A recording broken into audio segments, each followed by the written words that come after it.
بسم اللہ الرحمن الرحیم۔ میں مجاہد حسین رضوی، استاذ دارالعلوم غریب نواز الہ آباد، درجہ رابعہ کے متعلمین سے مخاطب ہوں اور شرح جامی بحث اسم کا درس دینے جا رہا ہوں۔ آج جس عبارت کا مجھے درس دینا ہے، آپ ایک نظر اس عبارت پہ ڈال لیں۔ شارح کہتے ہیں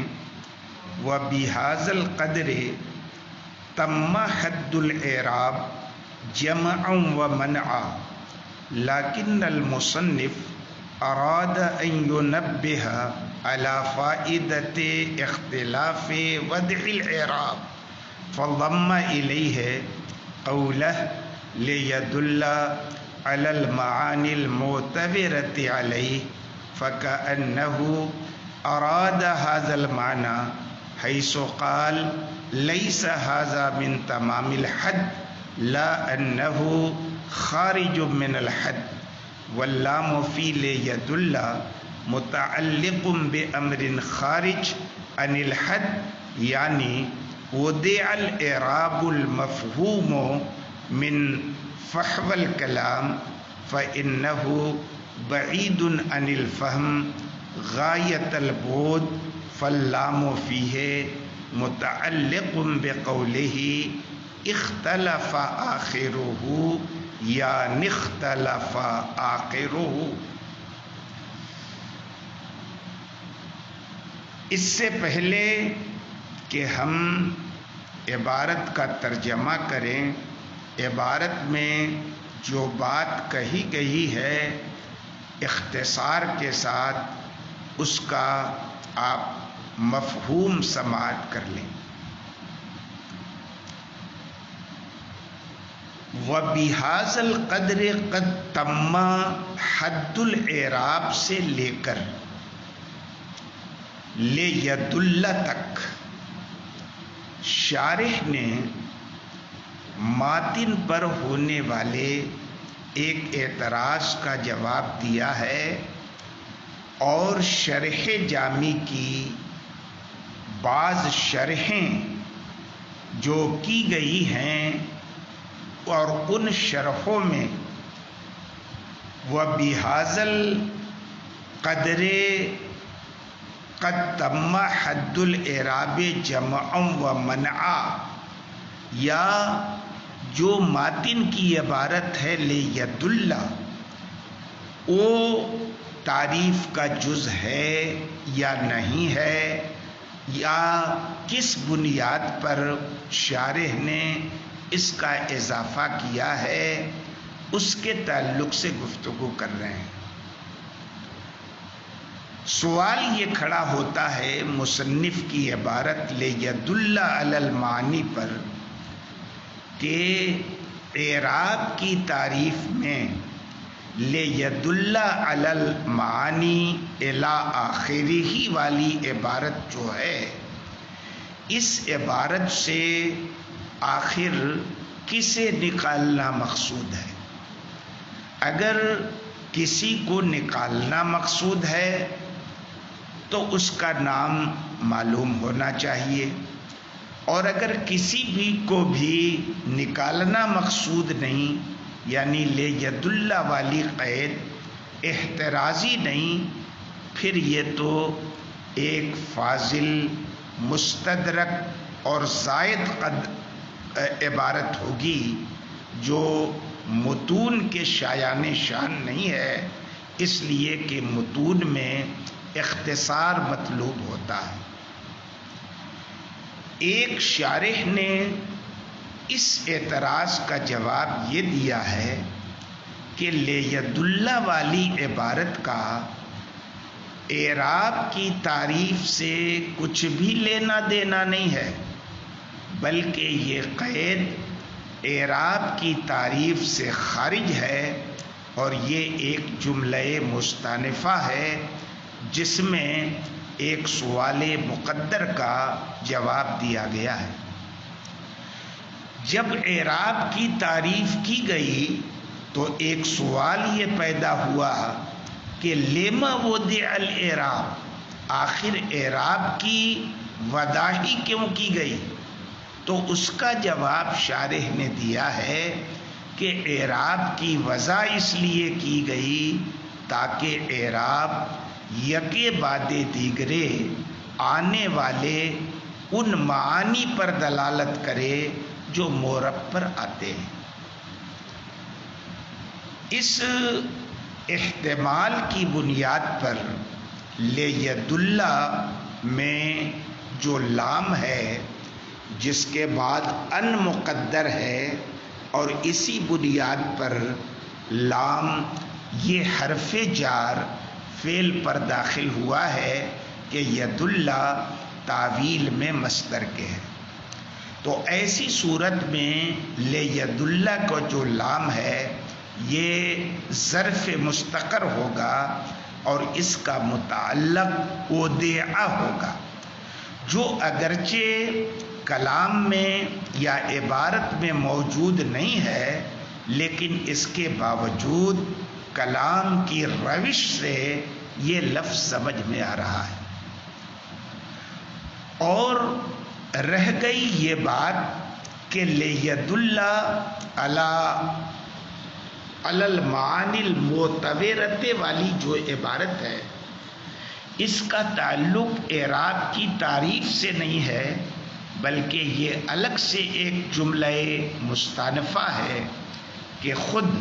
مصنف کافیہ نے جو شرح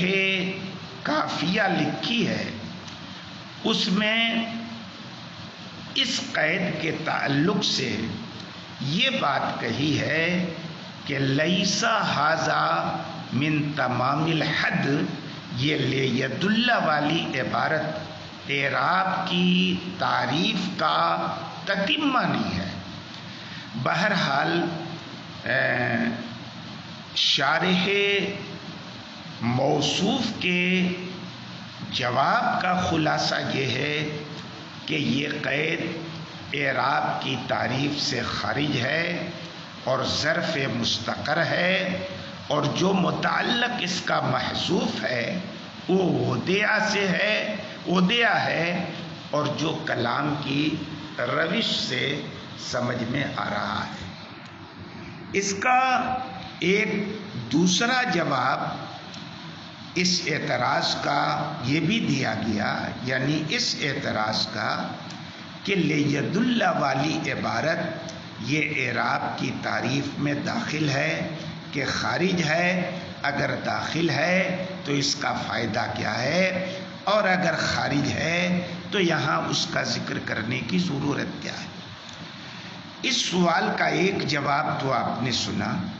دوسرا جواب شارح نے دیا ہے، اور جو ایک جواب ایک دوسرے شارح کی طرف سے دیا گیا اس جواب کی تردید کی گئی ہے۔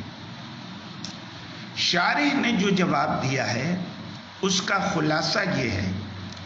کہ یہ لیدل والا پورا جملہ علی المعانی المعتبرۃ علیہ تک یہ اعراب کی تعریف میں داخل ہے، خارج نہیں ہے، اور یہ ظرف مستقر نہیں ہے۔ لیدل کا جو لام ہے یہ ظرف مستقر نہیں بلکہ ظرف لغو ہے، اور اس کا متعلق اعراب کی تعریف میں جو فعل مذکور ہے اختلف آخرہ میں، یہی اس کا متعلق ہے۔ اچھی بات رہ گیا آپ کا یہ کہنا کہ اگر یہ تعریف کا جز ہے تو یہ آخر یہ قید مصنف نے لگائی کیوں، کسے نکالنا مقصود ہے؟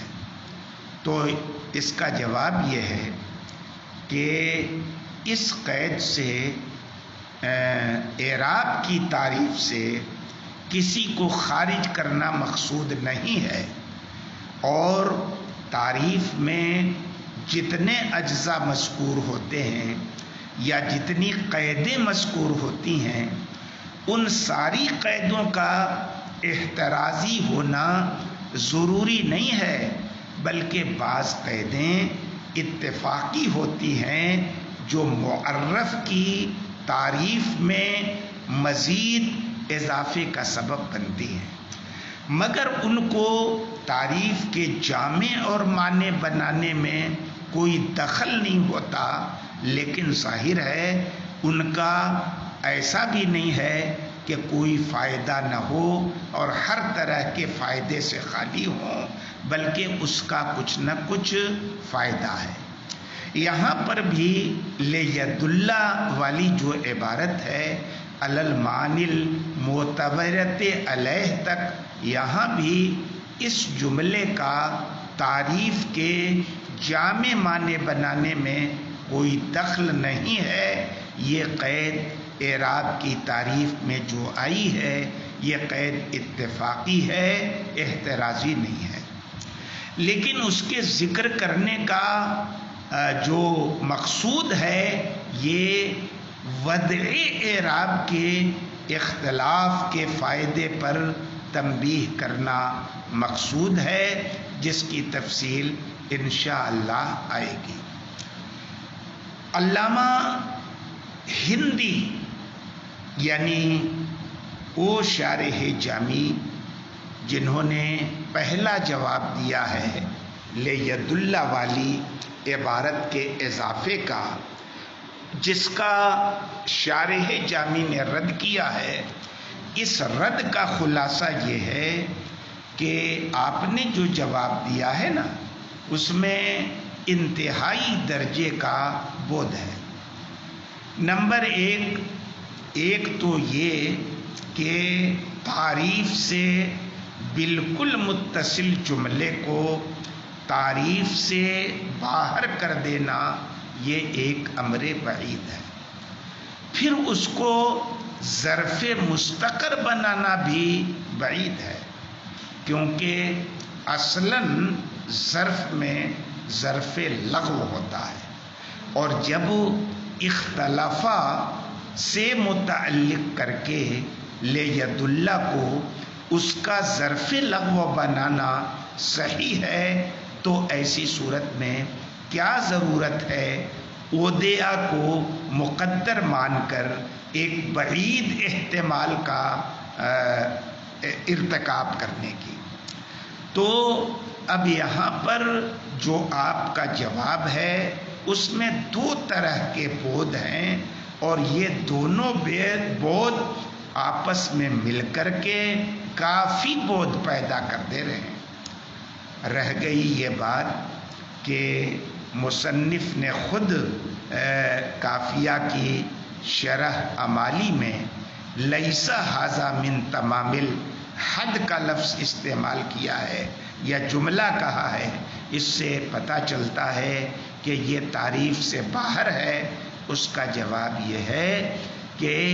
مصنف کی اس عبارت کا مطلب لیس من ھذا من تمام الحد کا مطلب یہی ہے کہ یہ والا جو جملہ ہے اس کا تعریف کے